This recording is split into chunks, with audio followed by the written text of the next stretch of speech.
Eu sei que de ansiedade todo mundo está um pouco. Quem está ansioso, levanta a mão.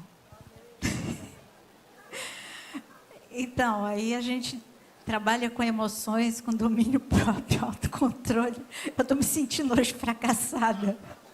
Mas, glória a Deus que Deus está visitando a sua igreja nesse dia, acalmando o nosso coração, amém? Então, levanta a tua mão e diz: Senhor, dia de ceia, dia de... Em nome de Jesus, Senhor, milagre sobre a nossa nação, é o que nós clamamos. Porque quando a gente pede por nossa nação, nós estamos pedindo por cada um de nós, porque nós estamos aqui. Então, é a nossa vida que está aqui. Então, o dia de ceia é dia de milagre. Vou quase que falar igual Jesus, muito ansiei por estar aqui, né? Já faz um tempo que, pelo menos 3 cultos, eu estava aqui, mas 3 cultos que eu não prego, com uma série de viagens. Notícias de lá da Alemanha, muito boas. A Alemanha, eu creio, num avivamento para a Europa. E notícias do Japão, muito boa, né? Sempre muito boa. Sempre, a igreja está num avivamento. E a nossa igreja lá no Japão, ela foi entrevistada pela televisão japonesa. Porque lá no Japão, nós somos considerados como uma igreja grande, muito grande. Porque no Japão as igrejas são todas pequenininhas. E a nossa, com 250 membros, mais ou menos, é gigante. E então, eles entrevistaram por causa de tudo isso, né? Eleição. Ou seja, a unidade em Cristo é expressão lá no Japão. E isso é muito orgulho do pastor Suelen e do pastor Mário. Eu falei tudo isso para dizer que eles estão chegando. Eles virão em novembro, ficarão no Paraná, onde está a família deles, que eles não vêm há muito tempo, e ficarão conosco aqui a primeira semana de dezembro.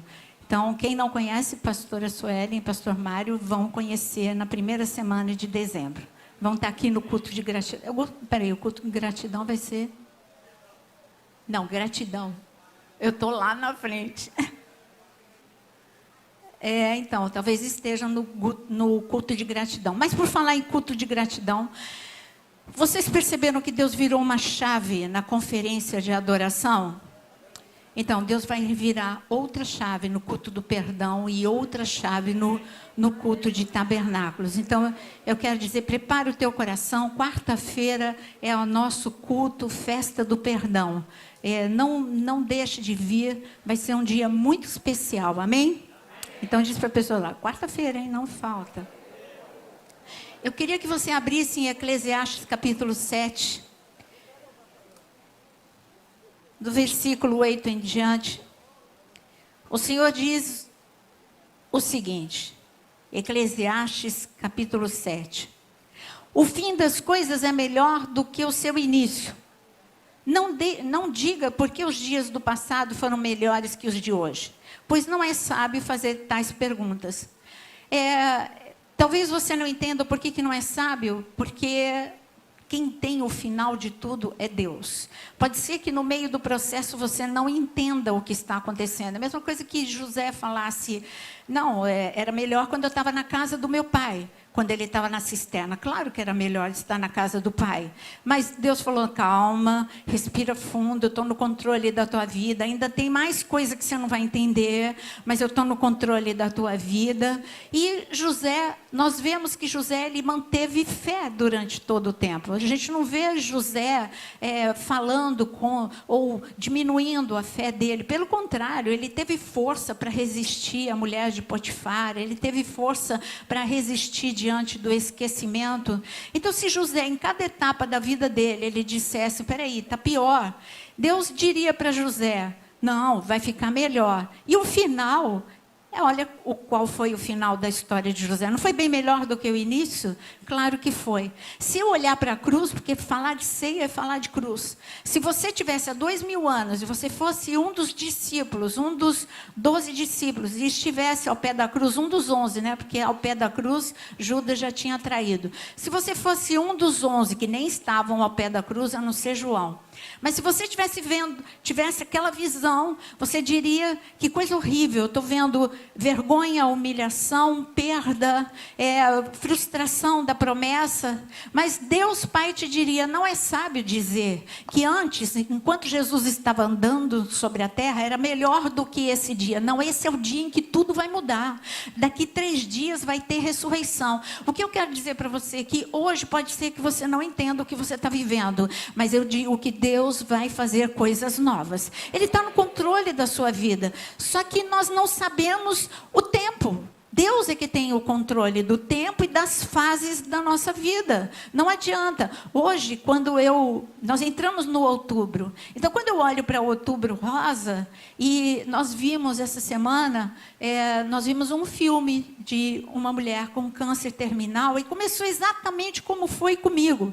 Começou na mama. E eu estava falando, o filme todo eu fiquei muito tocada, porque no caso dela, ela veio a óbito. Mas eu fiquei lembrando, e bem no Outubro Rosa, eu vou ver esse filme, e eu fiquei lembrando, Senhor, no momento em que eu estava passando por aquilo, eu não entendi. Mas hoje, eu tenho algo a celebrar, eu tenho esperança para dar. Eu posso dizer para você que o câncer não é uma sentença de morte. Eu posso dizer a você que Deus cura, que Deus sara ainda no século 21, e Ele tem controle sobre a sua vida. Pode ser que você esteja vivendo um momento que você não está entendendo, mas Deus dá aquela reviravolta. Porque a gente acha que está escrito, quer dizer, que é um ditado popular, e é.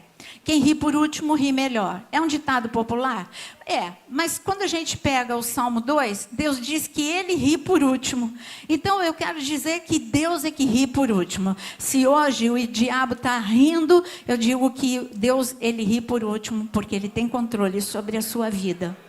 Mas para a gente entender melhor esse controle da vida que Deus tem da nossa vida, eu gostaria que você abrisse em Romanos capítulo 5.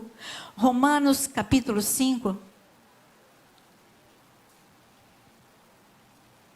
A única coisa interessante que, enquanto a Clarice estava falando, ministrando sobre dízimos e ofertas, eu estava pensando um pouquinho sobre a coluna de nuvem e de fogo.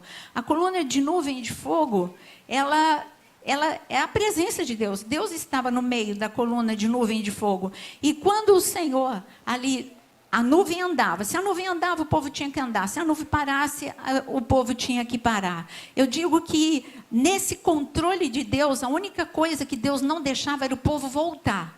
O povo, ele podia parar, ele podia em momentos avançar, ele podia até andar em círculos. A única coisa que eles não fizeram foi voltar. É isso que Deus não vai fazer com a sua vida. Você não vai voltar, você sempre vai na próxima etapa, next level. Você vai para mais unção, mais poder, mais autoridade, mais intimidade com Deus, mais conhecimento e entendimento de Deus, e nós precisamos desejar esse mais de Deus. Mas em Romanos capítulo 5, está escrito o seguinte, a partir do versículo 3. Ele diz, e não somente isso, mas também nos gloriamos nas próprias tribulações, sabendo que a tribulação produz perseverança, e a perseverança, experiência, e a experiência, esperança. Ora, a esperança não confunde, porque o amor de Deus é derramado em nosso coração, pelo Espírito Santo que nos foi outorgado. Agora eu vou ler a mesma passagem na Amplified Bible, traduzida para você. Essa Bíblia não tem em português, mas ela pega, aqui no caso grego, e ela traz todas as possibilidades que ali tem no grego da passagem. Então escuta agora você só vai escutar.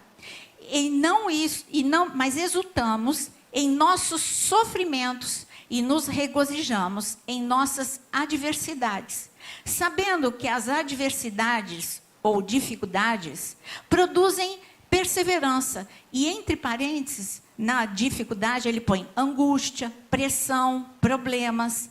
E ela produz perseverança e caráter comprovado, esperança e segurança confiante.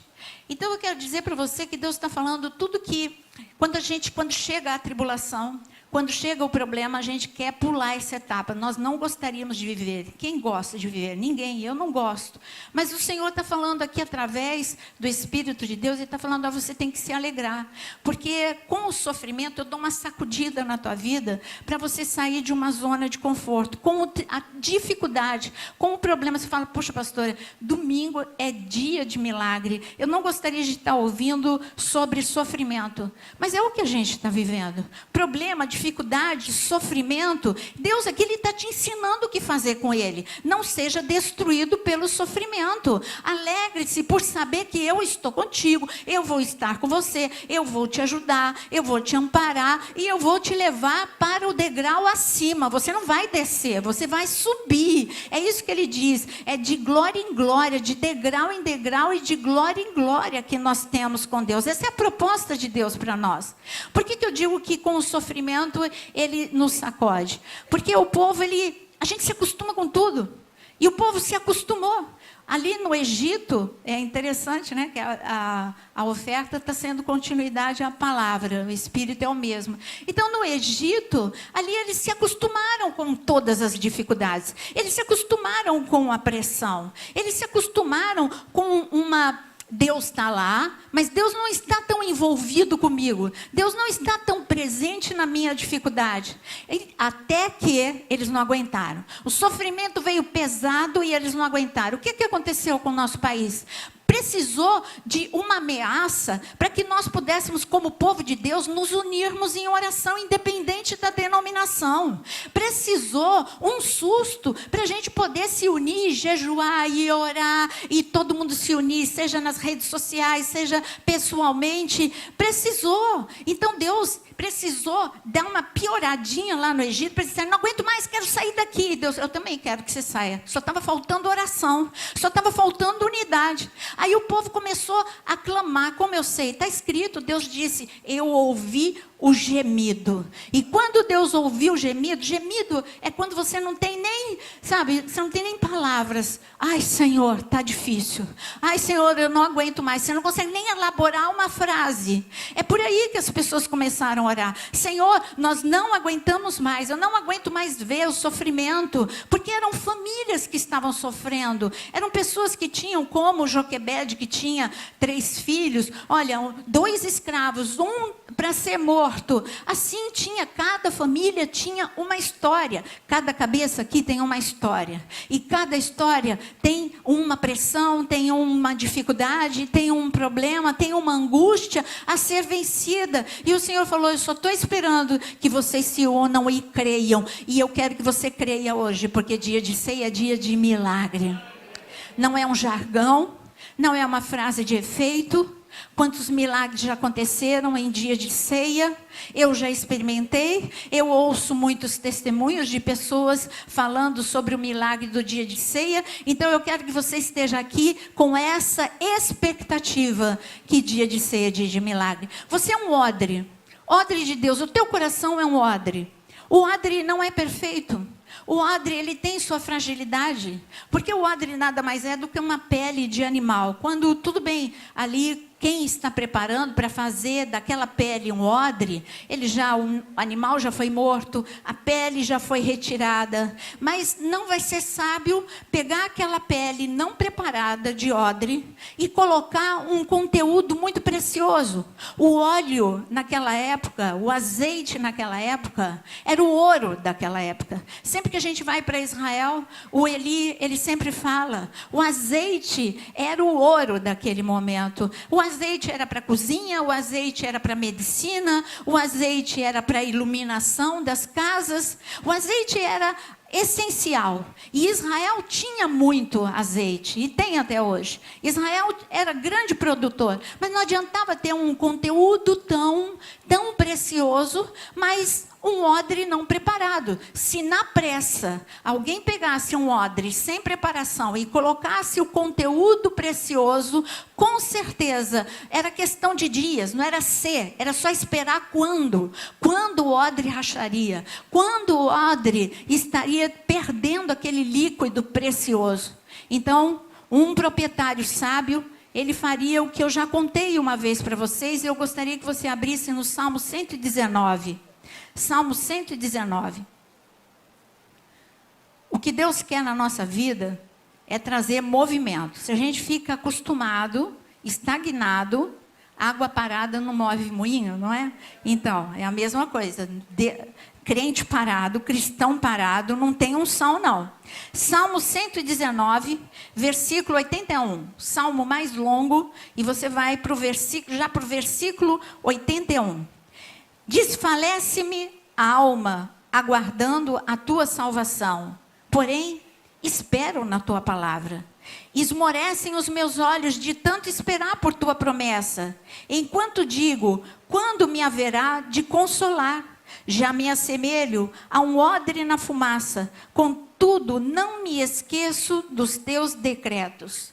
Aqui o salmista, assim, nós não podemos afirmar 100% que era Davi. Nós temos que falar o salmista, mas pelo jeito assim como o livro de Hebreus, eu não posso dizer assim, com certeza, 100% foi Paulo. Mas pelo tipo de linguagem, cada um pode achar o que quiser, não é? Então eu acho que Hebreus tem o jeito de Paulo, e eu acho que o Salmo 119 tem o jeito de Davi, mas teologicamente é errado eu afirmar. Então eu estou falando aqui, entre família, né? Estou falando, eu, Naira, acho, sem comprovação teológica, eu digo que para mim tem a cara de Davi esse salmo.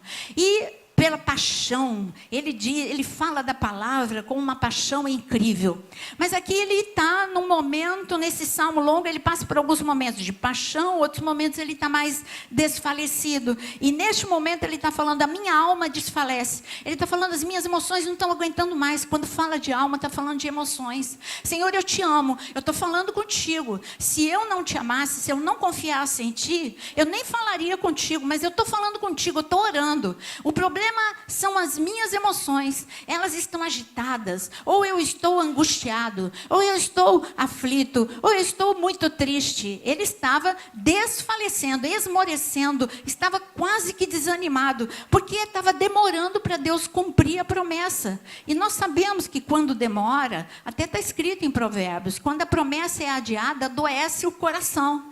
Então, aqui estava demorando, na nossa perspectiva, muitas coisas demoram. E ele diz, sabe uma coisa, quem passa por mim, porque essa era uma imagem muito comum no Oriente Médio, quem passa por mim não está olhando coisa bonita, não. Eu não tenho um testemunho bonito para dar neste momento. Quem olha para mim, eu estou como um odre na fumaça. Uma vez eu expliquei aqui o que é o odre na fumaça, mas eu vou repetir a explicação para você. Então, um proprietário sábio pegaria aquela pele, colocaria, ele faria ele remiria o tempo colocando em cima do fogão. Então coloca a pele em cima do fogão, a pele recebe durante um tempo, não é assim de um dia para o outro, durante um tempo a pele fica ali pendurada em cima do fogão e fica recebendo fumaça quente, e aquela fumaça quente deixa a pele ressequida, deixa a pele, parece que ela está destruída, parece que ela está pior do que ela era antes ela era frágil, agora ela está destruída. Agora se eu olho para ela está preta, ela está encolhida, ela está ressequida. Mas essa não é a sabedoria. A sabedoria de quem é leigo. Mas a sabedoria de uma pessoa entendida sabe, não, essa pele vai ficar melhor. Essa pele vai ficar resistente. Essa pele não vai me dar problema. Eu não vou perder o conteúdo precioso. Essa pele, depois que terminar o processo, não vai ter rachadura nela. Então, o proprietário daquela pele pegaria, ou a pessoa que trabalhasse com isso, só fazendo odres, pegaria aquela pele horrorosa, ele limparia, tiraria aquela coisa escura, aquela fumaça escura, e passaria óleo e deixaria ela maleável. Pronto. Agora ela estava pronta para ser usada e para o espírito ali, porque sabe, esse é o seu coração. O nosso coração é muito frágil. Você já reparou? Nós ficamos magoados por qualquer coisa, nós ficamos frustrados por qualquer coisa, nós desistimos e desanimamos diante de pequenas dificuldades. E parece que a humanidade está ficando cada dia mais frágil. Você já reparou as gerações depois de você? Você já reparou? Até hoje eu vi um meme lá no Instagram. o meu pai contando, um sapinho andando, meu pai contando como que ele ia para a escola. Aí eu falei, será que eu faço isso? Aí o sapinho passava assim, andava quilômetros e quilômetros, passava pelo escuro, passava por animais. Mas é verdade, o meu caminho para a escola era longo, de verdade. Eu já contei para vocês, o caminho eram quilômetros e eu andava ali a pé todo dia. E era subida, descida, já contei isso para vocês. Eu falei, mas hoje, se você falar para o teu filho, o teu sobrinho, o teu neto, para enfrentar uma dificuldade dessa, de não ter dinheiro para o ônibus e ter que andar muito longe e ir a pé, eles vão dizer, eu vou morrer, eu não consigo, não andar. Quem concorda? Quem tem adolescente, quem acha que o adolescente aguentaria o que a gente aguentou na infância, não aguentaria. Aguentaria dizer, adiantava eu falar para minha mãe, mãe, sanduíche de mortadela de novo? Ela ia dizer, é o que tem. Agora, os nossos adolescentes, não, eu vou passar por bullying, e não sei o quê, eu vou ficar destruído. Que fragilidade é essa, gente? Por isso que a gente fala que é geração miojo, que é tudo rápido, geração Nutella, que quer tudo muito fácil, muito doce. Então, eu não estou falando mal, vocês foram mimados por nós. Sabe por quê? Porque nós passamos por isso. E aí a gente não queria que vocês passassem. Então, nós mimamos vocês. Mas acontece que Deus tem, sabe, há 2000 anos atrás, Deus mimou a gente. É aí que eu quero chegar. Deus mimou a gente. Deus trouxe Jesus. E aí, sabe aquilo? Toda aquela dificuldade, eu só posso ouvir se o profeta falar. Eu não ouço Deus. É só se Deus falar com Eliseu e Eliseu falar para a gente. É só se Moisés falar, Deus falar com Moisés e Moisés falar o que Deus falou com ele. O recado para a gente. Eu não consigo ouvir Deus. Por quê? Porque não tinha Jesus. Jesus não tinha rasgado o véu. E você não estava do outro lado do véu. Fala comigo, eu estou do outro lado do véu. Olha aí, olha que geração mimada. Gente, você tem noção do que é estar do outro lado do véu? Eu fosse você, eu falaria com força. Falei, eu estou do outro lado do véu. Ah, agora sim, agora você está valorizando o que Deus te deu. Eu estou falando do mesmo jeito que a gente mimou os adolescentes e as crianças dessa geração. Deus mimou. Toda vez que a gente vai para Israel, verdade ou não, Vinícius, Jonas?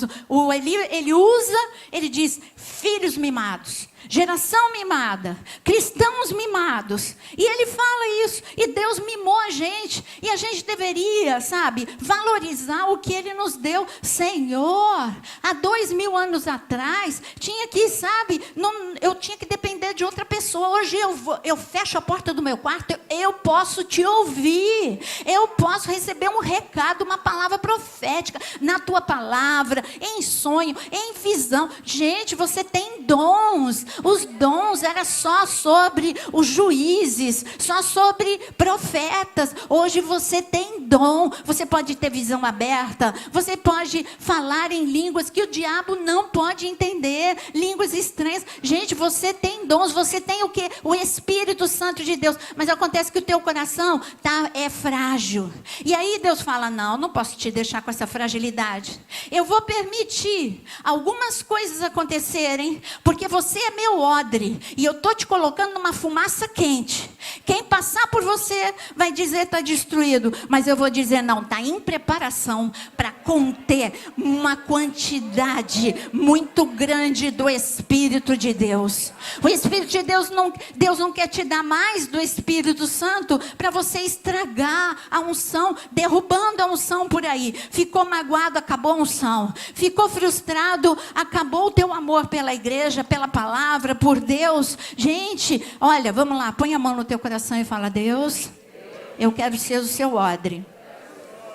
Já abaixou um pouquinho o volume, né? Porque eu falei que o odre na fumaça, aí você não quer ser o odre na fumaça. Mas fala com coragem. Você já está passando por dificuldade, você já está na fumaça. É só você aceitar. Então fala, Senhor, eu quero meu coração. Seja um odre resistente. Porque eu quero muito do teu Espírito. Olha, eu quero medida recalcada, sacudida, transbordante. É a única medida que tem no céu. Deus não tem medida menor do que essa. Aliás, Jesus, ele falou para a gente, ele disse, olha como a medida é recalcada, sacudida, transbordante. Ele disse, aquele que crer em mim fará coisas o quê? Iguais ou maiores do que eu. Gente, isso é uma mega medida. Medida recalcada, sacudida e transbordante. E o que a gente está fazendo com essa medida recalcada, sacudida e transbordante? Você está querendo contar gota.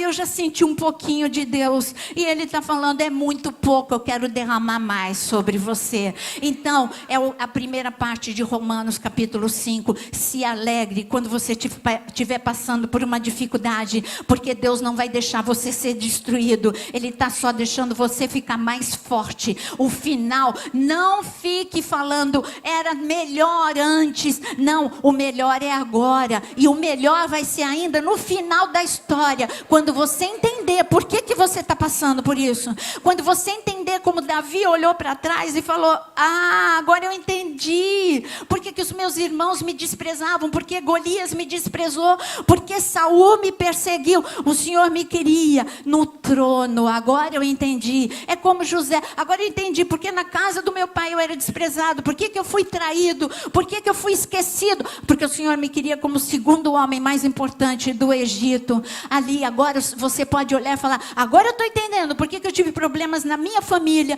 Por que eu estou tendo problemas na minha família hoje? Eu como marido, como esposa, ou na minha outra família. Ou por que eu estou tendo problema na igreja? Agora eu sei, porque eu vou ter uma medida excepcional do Espírito Santo de Deus. Gente, quando eu olho, o irmão André morreu no tempo, né? Ele cumpriu. Quem não conhece o irmão André de Portas Abertas, esse homem, ele impactou a minha juventude. Eu trabalhei em missão em Portas Abertas, os testemunhos dele me impactaram, e eu falava, Deus, eu não quero nada menos do que isso, eu quero te conhecer desse jeito, o Deus da provisão, o Deus do espetacular. Foi ele que passou com o fusquinha dele em um desses países, e ele estava cheio, lotado de Bíblia, e ele seria preso se achassem a Bíblia. E ele falou, Senhor, me pararam, agora é contigo. E ele só orou. Lembra que esse testemunho ele é tão contado, mas foi real. Aliás, eu traduzi esse testemunho, eu trabalhava na tradução nessa época. E ali quando os policiais abriram o capô do fusquinha, gente, tão pequenininho, não tem como esconder nada, era tão... Essa nova geração nem sabe que tamanho que tem o capô do fusquinha. Gente, não cabe nada. Eu lembro que meu pai ia no mercado, cabia 3 sacolinhas, 4 no máximo ali, fechava, e o resto ia em cima da gente. Então, mas quando ele abriu, quando o policial abriu, ele falou, o que você vai fazer com tanta verdura, com tanta fruta? Ele falou, eu vou dar para quem precisa. Ele não mentiu. Ele estava falando de alimento e de palavra. Gente, o fusquinha dele estava lotado de Bíblia. Não tinha fruta. Deus confundiu a visão. Deus é o Deus de ontem e de hoje. Ele fez isso. Ele fez isso. Lá em Reis, ele fez isso. Quando os inimigos olharam, Deus falou para eles cavarem covas e que todo mundo... Israel já estava 7 dias, o exército de Israel estava 7 dias sem beber água. E Deus falou assim, cava poços, vai vir água, vocês não vão ouvir o barulho do vento, não vão ver nuvem, mas virá água. E aconteceu, eles cavaram um poço, veio água. Aí o inimigo olhou, Israel bebeu água até explodir. Parou, acabou a sede de todo mundo. Mas aí o inimigo olhou e falou, gente, nem precisamos lutar, são poças de sangue. Olha a distorção. Deus distorceu a visão do inimigo. O mesmo Deus que distorceu a visão ali em Reis, também distorceu ali para o irmão André. Por que eu estou falando do irmão André? Porque uma geração de gigantes estão indo embora na hora certa. Billy Graham foi embora, David Wilkerson foi embora, foram para o lar, voltaram para casa, sabe? O irmão André foi embora. Homens que não se corromperam, homens cheios do Espírito. Agora é a tua vez. Quem quer que seja a sua vez? O lugar está vago, é a tua vez. Então diga, Senhor, eis-me aqui. Se você quer, fala, Senhor, eis-me aqui, conta comigo. Eu quero ser o novo Billy Graham, o novo David Wilkerson. Eu quero ser o novo irmão André. Eu quero ocupar um lugar que está vago. Eu não quero nada menos do que isso. Eu não sei, sabe, o problema é que a gente olha para coisas pequenas e perde as coisas maiores. Você fica preocupado com, claro, o que está no teu sapato, a pedra que está no teu sapato te incomoda. Mas Deus fala, olha para além da pedra no sapato. Olha para aquilo que eu tenho preparado para você. Aguenta um pouquinho essa pedra. Essa pedra você vai esquecer dela, mas você não vai esquecer do que eu vou fazer na sua vida. Estamos para viver essas coisas espetaculares. E Deus disse ainda, ali em Romanos 5, Ele falou assim, olha, porque o sofrimento, ele vai produzir em você perseverança. Se eu puder te dar um sinônimo de perseverança, é aguentar firme, é você não desistir, é você ter paciência para aguentar firme. É como o maratonista, sabe aquele ponto de exaustão? É você pode ter chegado hoje aqui nesse ponto de exaustão, aí chega e vem mais a ansiedade que a gente está vivendo a nível nacional, aí você está que nem uma panela de pressão. Mas Deus está falando assim, o maratonista, ele, não é porque ele está com dor no baço, não é porque ele está com dor nos músculos, que ele vai desistir. Ele olha, ele está assim, não tem como negar a dor. Ele supera a dor, porque tem algo maior esperando por ele, que é o pódio. E tem algo maior do que a dor que você está vivendo agora. Tem algo maior, você é o odre de Deus e vai vir muito óleo sobre a sua vida. Você crê nisso? Eu creio nisso. Agora, depois, ali em Romanos 5, ele falou, olha, o sofrimento, ele produz perseverança. Perseverança é aguentar firme, é você superar o teu momento de exaustão. Mas ele falou de outra coisa, que se você for perseverante, vai criar em você um caráter provado. Para falar de caráter provado, eu digo para você que é a última passagem que você vai abrir comigo. Mas eu gostaria de que você abrisse em Gênesis 27. Gênesis 27. Para falar de caráter provado, eu preciso falar de um homem que Deus amou muito. Aí você já está vendo que não é Davi, né? Porque quando eu falo Deus amou muito, aí você já fala, lá vai ela falar de Davi, né? Porque eu amo falar de Davi. Mas não é, é Jacó. Jacó, eu também gosto muito de Jacó. E aliás, eu decidi levantar uma bandeira em defesa de Jacó.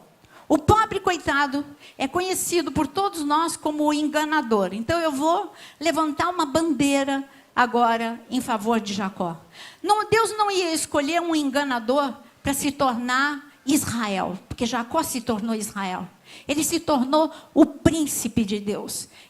A partir de Jacó, nós temos a nação de Israel, as 12 tribos. Mas algo deu errado com Jacó. E o nome de Jacó é Iacov. Iacov, em hebraico, significa, a palavra, a raiz vem de calcanhar. Quem lembra que ele recebeu escola bíblica, CTPA? Quem lembra que ele recebeu esse nome? Por quê? Iacov. Por que colocaram o nome de Iacov? Como? Porque ele nasceu agarrado no calcanhar do irmão. Por que eu estou levantando essa defesa em nome de Iacov? Porque se você não sabe, Jacó, Tiago vem de Jacó.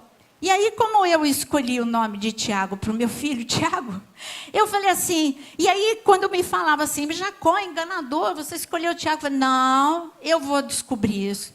Eu vou pesquisar isso. Não tem sentido Deus escolher o enganador. Então, aonde é que apareceu o enganador? Agora, em Gênesis capítulo 27, é Esaú fazendo um trocadilho.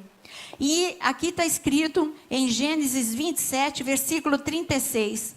Disse Esaú, não é? Esaú já estava morrendo de raiva de Jacó, porque Jacó tinha tomado a primogenitura dele. Então, ele não viu o erro dele, que ele que vendeu a primogenitura. Mas aqui, ele está reclamando e ele faz um trocadilho com o nome de Jacó.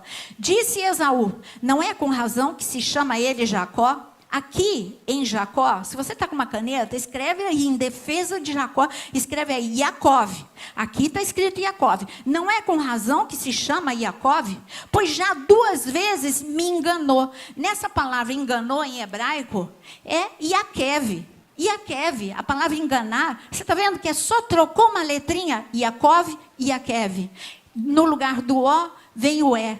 Então ele fez um trocadilho, ele falou, ele é o que agarra no calcanhar, mas ele é um enganador. E daí veio a tradição dizendo que ele é um enganador. Quer dizer, ele enganou o irmão. E o irmão tinha razão de falar isso.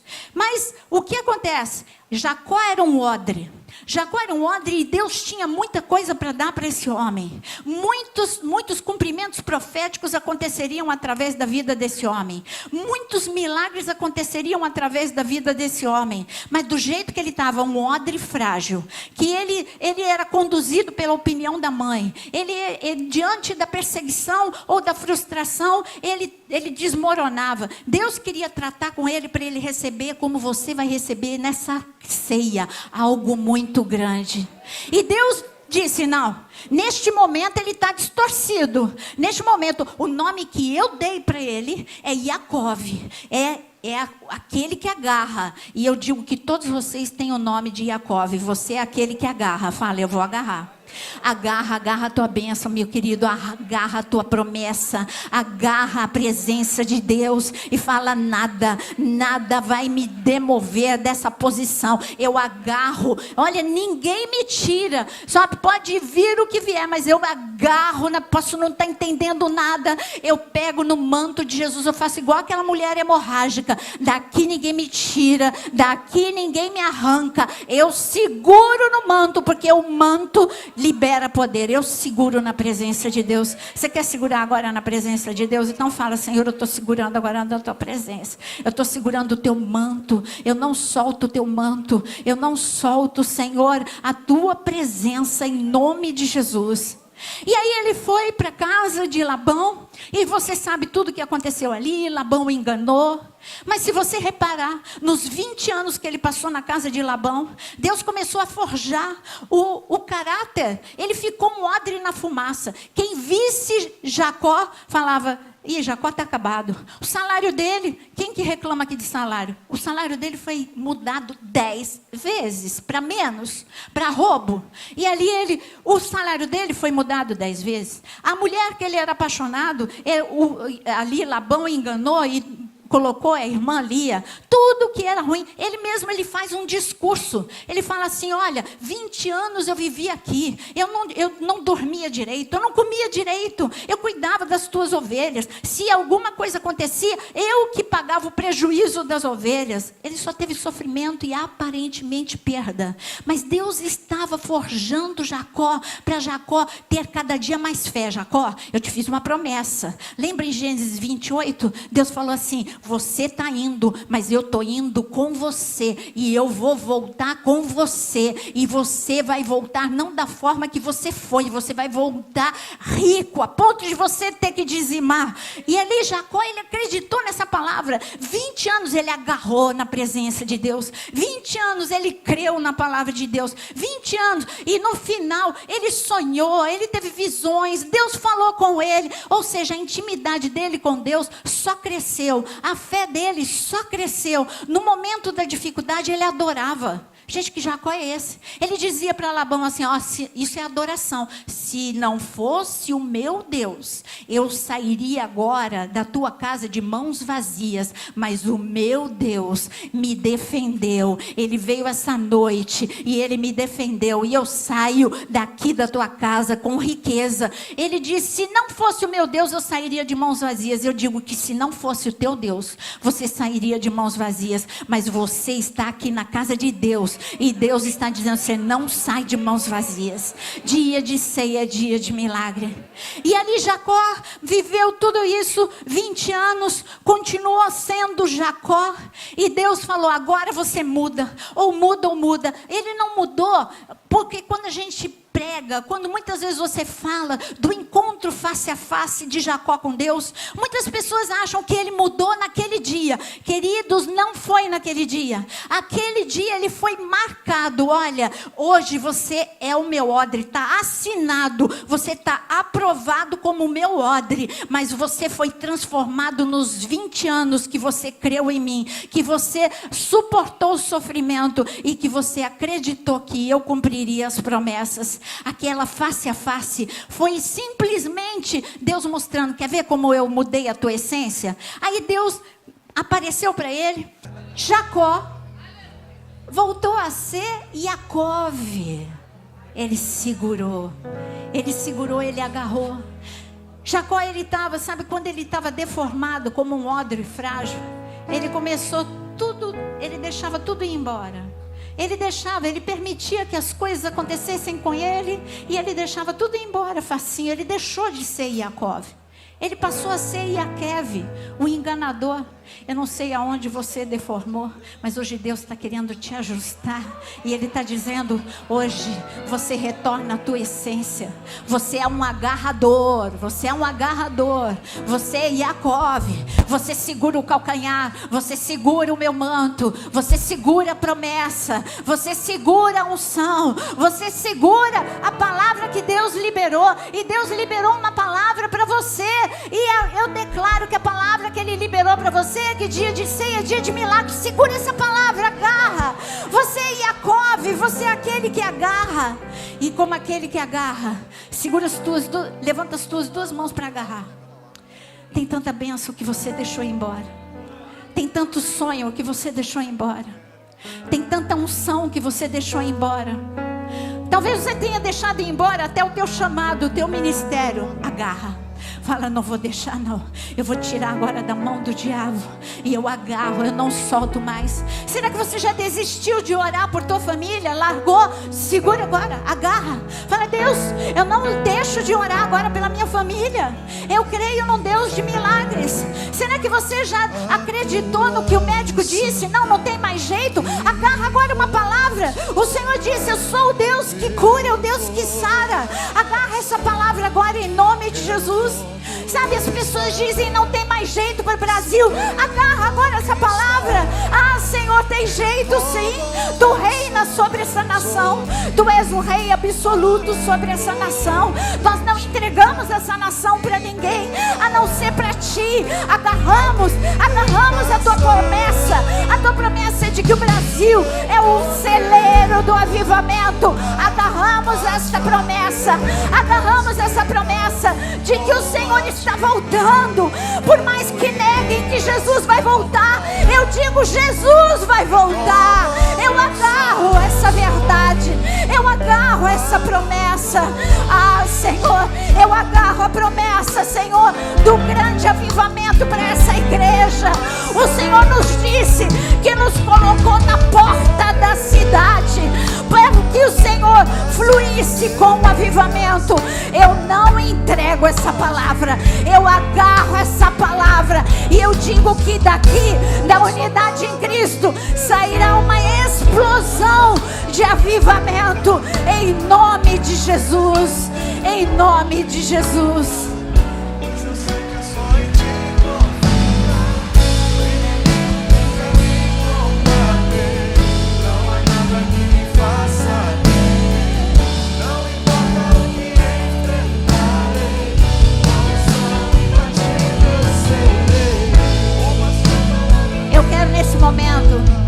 Por milagres.